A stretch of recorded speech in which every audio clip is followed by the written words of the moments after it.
Okay, we are going to do the next book of Skyrim. It's called Chimarvamidium. You guys saw me buy it in the College Winterhold quest. Chimarvamidium, Ancient Tales of the Dwemer, part... What? Oh my gosh. Seriously? Oh my gosh. How many parts of this thing are there? I mean seriously. Fine. Part 6. After many battles, it was clear who would win the war. The Chimer had great skills in magic and bladery, but against the armored battalions of the Dwemer, clad in the finest shielding wrought by Yanago, there was little hope for their ever winning.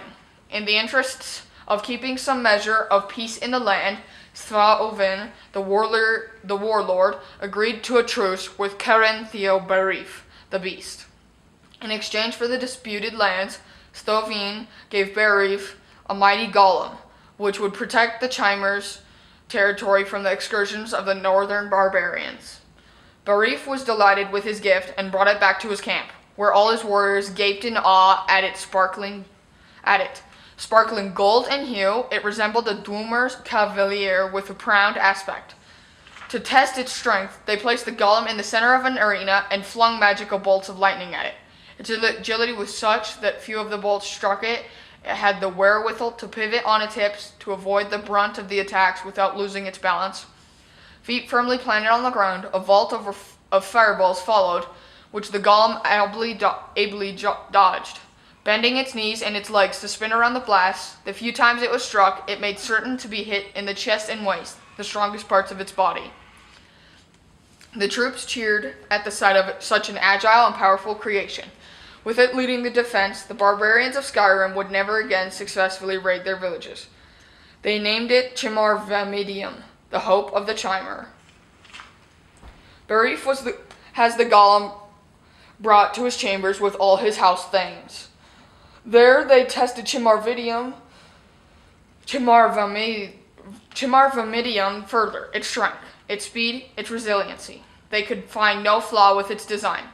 Imagine when the naked barbarians first meet this on with one of their raids, laughed one of the house thanes. It is only unfortunate that it resembles a Dwemer instead of one of our own, muses Keren Theobarif.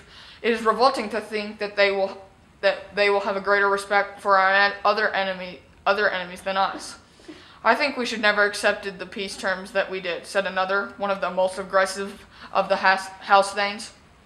Is it too late to surprise the warlord Thraovin with an attack? It is never too late to attack, said Barif. But what of his great armored warriors? I understand, said Barif's spymaster, that his soldiers always wake at dawn. If we strike an hour before, we can catch them defenseless, before they've had a chance to bathe, let alone don their armor. If we capture their armor Yanago, then we too would know the secrets of blacksmithery, said Barif. Let it be done.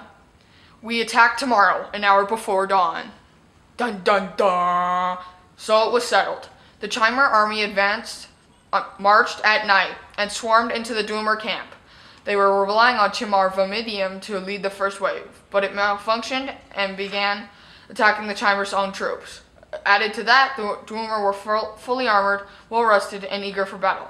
The surprise was turned, and most of the high-ranking Chimer, including Keren Theo the Beast, were captured. Though they were too proud to ask, Thraovin explained to them that he had been warned of their attack by one of his own men. What man of yours is in our camp? Sneered Barif. Chimarvamidium, standing erect by the side of the captured, removed its head. Within its metal body was Yanago, the armorer. A Dwemer child of 8 can create a golem, he explained, but only a truly great warrior and armorer can pretend to be one.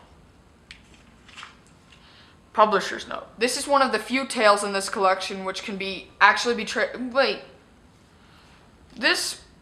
I'm just going to go through this because in that other Dwemer, Azura in the box, it has almost the same kind of thing.